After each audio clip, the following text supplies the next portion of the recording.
here in Caribbean area, here in Barbados. So kung makikita po ninyo, naka-alongside na po tayo at marami tayong nakikitang mga cruise ship na naka-alongside at the same time may mga papalabas. So dyan nag-indicate na itong Barbados na to ay talagang tourist destination.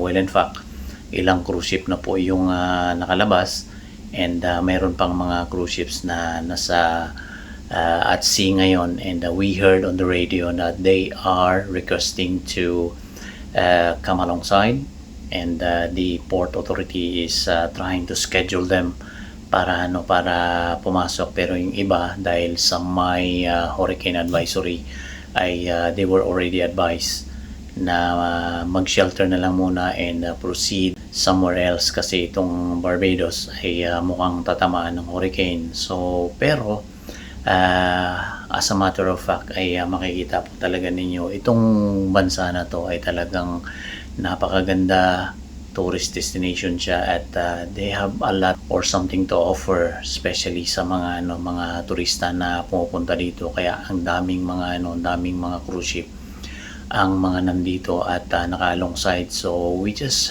don't know kung mabibigyan tayo ng pagkakataon dyan na makapasyal-pasyal, makalabas-labas, just in case kapag hindi tayo pinalabas dito sa puerto na to, since we heard an hurricane advisory.